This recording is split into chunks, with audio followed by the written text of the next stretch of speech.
Bueno, hola. Os enseño primeramente el primer mapa que tenéis aquí. Aquí podéis ver lo que son los ríos principales. Este es un poco el escenario que en principio, desde un principio teníamos, ¿no? Aquí tenéis Valencia, aquí tenéis los pueblos afectados, esta zona de aquí, todos estos pueblos afectados. Tenéis Chiva, Requena, Utiel y Algemesí. Estas son las zonas más afectadas, son los pueblos más afectados, donde más daños materiales y humanos han habido. Han habido otras poblaciones que están afectadas, pero tanto como estas no. Entonces, este es el escenario que en principio nos han enseñado, pero este no es el escenario del crimen. Aquí faltan cosas. Aquí faltan cosas y faltan detalles. Entonces, si ponemos todos los ríos, no solamente estos ríos principales, como tenemos aquí el Magro, el Turia, la Rambla del Pollo, que parecen como que están desconectados unos de otros, o que el Rambla del Pollo está desconectado esto, o que, por ejemplo, este río de aquí está desconectado. En realidad no es así. Y ahora vamos a ver ríos más pequeños o afluentes. Entonces vamos a solapar encima de este mapa más afluentes. Y ahora veréis que la cosa, el escenario cambia bastante. Entonces me voy a un mapa en el que aparecen, a ver si lo vemos por aquí, que es este de aquí. ¿Ves? Entonces aparecen muchísimos más afluentes, son ríos más pequeños, pero claro, esto de que están desconectados unos ríos con el otro, como en el primer mapa, pues no es así. Entonces ya veis que la Rambla del Pollo pues está conectado, hay muchísimos afluentes, esto es un enredo total. Pero si encima le añadimos lo que son cuencas y subcuencas, que no son necesariamente ríos, las cuencas y subcuencas son como pliegues en el terreno que en un momento dado van a servir de barranco y van a conducir el agua. Entonces nos vamos a ir a esta cosa de aquí. Si solapamos lo que son las cuencas y subcuencas. Veis que la cosa aquí se enreda muchísimo más y ya no está esto de que la Rambla del Pollo estaba desconectado del Turia y de que esto ya no es así. O sea, ni siquiera que Benajever no esté conectado con Utiel, que el pantano de Benajever no esté conectado con Utiel. Ya no sabemos exactamente, ¿vale? Pero desde luego eso de que están conectados, desconectados un río con el otro, eso es falso, eso es mentira. Entonces el escenario del crimen es este. Este es el escenario del crimen. Entonces,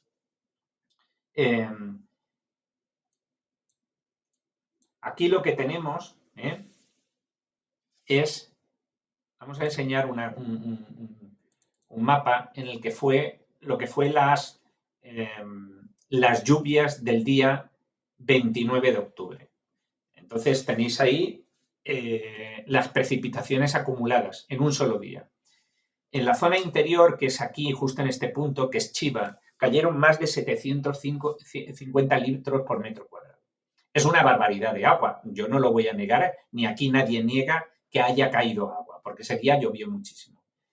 Pero la pregunta es si ese agua, si toda esa lluvia justificaba la catástrofe que sucedió. Es decir, si justificaba los tsunamis, porque no fueron inundaciones, fueron auténticos tsunamis de lodo y de agua, y de barro y de ramas y de árboles. Entonces, ¿justifica lo que pasó con el agua que cayó? Bueno, pues esto es lo que muchos ya empezamos a sospechar, que eso no es así. Y ya los testimonios de muchísima gente en Algemesí, en Paiporta, te lo van diciendo. Eso no era normal. Eso no corresponde a una situación de lluvias. ¿De dónde vino todo ese agua? ¿De dónde vino todo ese agua? ¿Vino solamente de las lluvias?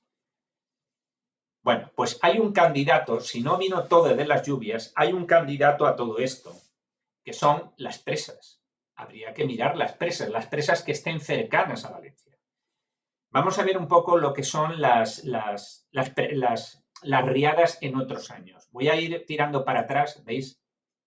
Aquí tenéis otra riada en el año 2020. 2020 también. En el 2019 cayó mucha agua también. 2019, 2018. En fin, hay. Me llama la atención la del año 1982, que cayó muchísima. Bueno, aquí en el año 87 también cayeron más de 750 litros por metro cuadrado, pero no sucedió lo que sucedió este año. Aquí tenéis la del 82, fijaros lo que cayó aquí también, es que fue tremendo, pero no sucedió eso. Sucedieron cosas muy graves, pero eso no sucedió, lo que sucedió este año. Entonces, esos tsunamis, esas olas que tenían una longitud de hasta 7 kilómetros en algunos sitios, como entró en Paiporta, eso vamos, es que nadie te puede decir que eso vino por las lluvias. Eso, a decir, el más tonto ya te dice que eso no puede ser. Y que vino de otro sitio más. ¿Y de dónde vino? ¿De dónde cayó tanta agua? ¿De dónde vino tanta? Entonces, eso lo que nos vamos a hacer es marcharnos a un mapa en el que estén las presas, ¿vale? Entonces vamos a irnos a un mapa en el que estén las presas puestas. Que aquí lo tenemos, lo he enseñado antes. Entonces, ¿cuáles son las presas más sospechosas de que afectaran a Chiva o a esta zona o que afectaran a Utiel? ¿Cuáles son esas presas? ¿Vale? Entonces, las presas son Contreras por aquí, Benajever, Loriguilla, Buseo y Forata. ¿Vale? Vamos a ir una por una, vamos a ver el agua embalsada el agua embalsada que lo podéis comprobar en lo que es la Confederación Hidrográfica del Júcar, que tiene una web oficial, que es la confederación que regula todo lo que es el tema de las presas y el tema del control de aguas en toda Valencia. Entonces, ellos tienen datos de lo que pasó el día 29, o deberían de tener datos de lo que pasó el día 29, y deben de ser datos fehacientes, ¿vale? Porque como no sean fehacientes más adelante o hayan engañado con las cifras, pues entonces vamos a tener un doble problema. De todas maneras, ahora veréis que hay tres presas, tres concretas, muy sospechosas con los datos. Voy a ir a la tabla. Aquí tenéis lo que son las presas de Buseo, Loriguilla, Benajever, Forata y Contreras. Estos números de aquí son hectómetros cúbicos. Un hectómetro cúbico son 1.000 millones de litros de agua. Entonces, aquí está, para la fecha del 27 de noviembre, cuánta agua había embalsada en cada una de las presas. Y aquí, este número de aquí es el agua que había, el tanto por ciento de agua embalsada en esa presa. Entonces, es importante aquí entender que, bueno, es un dato técnico, pero conviene decirlo. Quiero decir, los números que aparecen aquí, estos de aquí, son valores medios. Entonces, es un valor medio. No es exactamente el valor que se alcanzó el día 29. Por ejemplo, el día 29, a mí me dicen que había un valor medio de 0,76.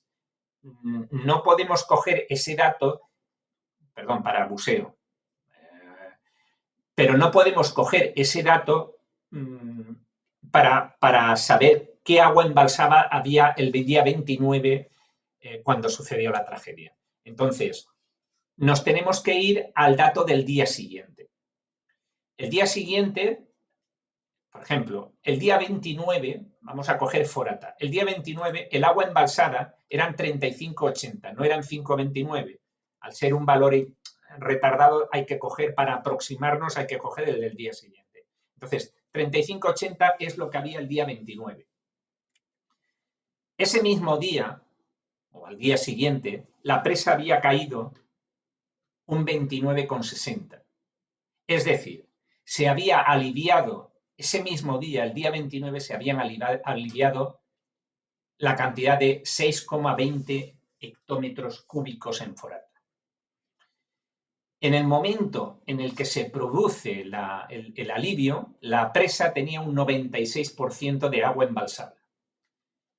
Las fuentes oficiales nos dicen que era lógico aliviar la presa. Y es lógico, quiero decir, alcanza el 96% y decidía, es que no te queda otra que aliviar la situación porque puede haber una rotura.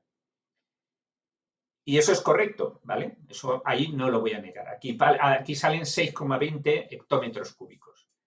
Me voy a ir a la de Loriguilla.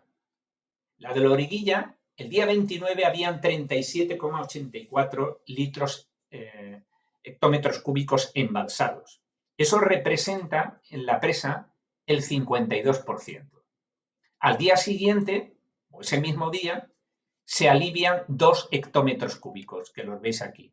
Pasa de 52 a 49 y se alivian 2 hectómetros cúbicos. Aquí la pregunta es la siguiente. Si es una presa que no estaba comprometida, ¿por qué se alivió 2 hectómetros cúbicos? No tiene ningún sentido. ¿Vale? No tiene ningún sentido. Tiene un sentido que ya luego, más adelante, veremos. Pero desde luego, Loriguilla se queda descubierta. Quiero decir, esto es indefendible. Aliviar 2 hectómetros cúbicos cuando no es necesario es sospechoso, no, lo siguiente. Lo de Forata aún lo podemos encajar, pero lo de Loriguilla no. La otra presa también muy sospechosa es Buceo. Buceo, el día 29 de octubre, el día 28 habían 0,76 hectómetros cúbicos, pero el día siguiente desaparecen los datos. Ya no hay datos. Y ya no hay datos hasta el día 13 de noviembre. Bueno, hasta el día 14 de noviembre o 13 de noviembre. ¿Por qué desaparecen esos datos? ¿Por qué no se cuenta qué es lo que ocurrió ahí ese día? Bueno, esto huele fatal. Huele fatal Buceo, huele fatal Loriguilla y Forata huele también mal, por lo que voy a explicar luego.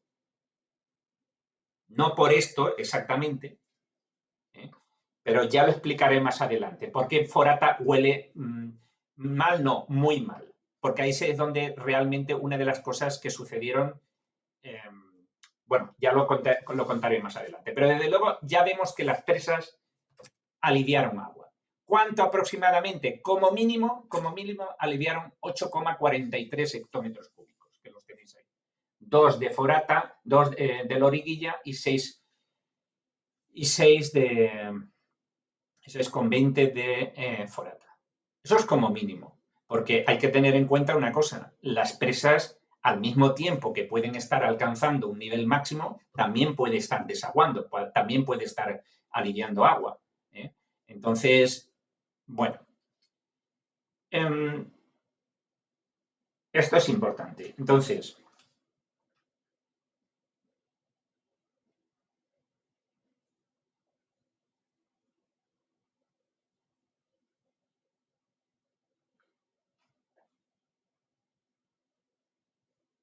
bien, esto es importante porque entonces esos 8,43 hectómetros cúbicos se añaden a todo el agua que cayó.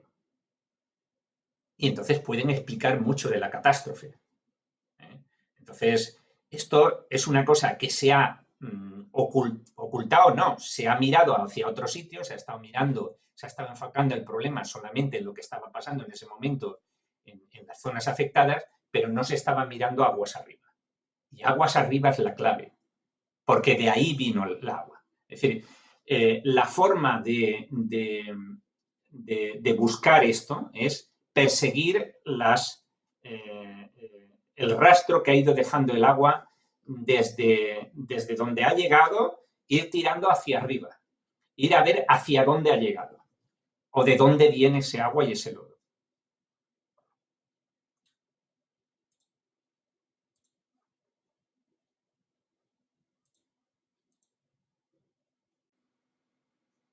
Vale, y ahora me gustaría que miraseis este vídeo que os voy a pasar, por favor. Está ligado con lo que acabo de comentar hace un momento.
Vale. Vale, y ahora, por último, quiero que escuchéis al alcalde de Algemesí. Se le hace una entrevista el 17 de noviembre en la tele. Escuchadlo, por favor, porque es muy revelador. Aquí el kit de la cuestión es ¿por qué no se avisa si se va a aliviar agua del pantano de Forata? ¿Por qué no se avisa? Es que a los vecinos no se nos puede engañar. O sea, los que vivimos el momento de la riada y los que vimos cómo entraba el agua al Gemesí, eso no fue una inundación. Una inundación es cuando poco a poco va creciendo el nivel. Y eso fue una ola. Eso fue un tsunami que entró por las calles y fue destrucción. Y eso fue un alivio de agua. O sea, es que estamos convencidos que se alivió agua. Y el problema no es que se alivió, porque evidentemente si se comprometía la infraestructura y con ello multitud de vidas humanas, si aquello llega a reventar, evidentemente había que hacerlo. El problema no es ese. El problema es que nadie avisó que se iba a hacer eso. Y ese es el principal de la cuestión. Soltaron agua del pantano de Forata sin avisar y eso provocó una auténtica tragedia en municipios como Algemesí, ¿no? ¿Alguien puede decirme que conforme está devastada Algemesí ha sido consecuencia de un chaparrón de 180 o 250 litros por metro cuadrado? ¿Quién se atreve a decir eso? ¿De quién depende esa decisión de soltar agua de un pantano, alcalde? Bueno, al final la competencia en los ríos y en los pantanos es de la Confederación Hidrográfica, en este caso del Júcar, que es un organismo dependiente del Ministerio, con lo cual es una decisión de una administración del Estado, estatal. Y eso no tiene nada que ver con la gestión posterior de la emergencia.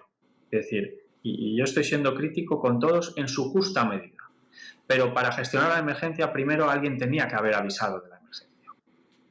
Y ese es el principal quid de la cuestión. En fin, esto es lo que hay.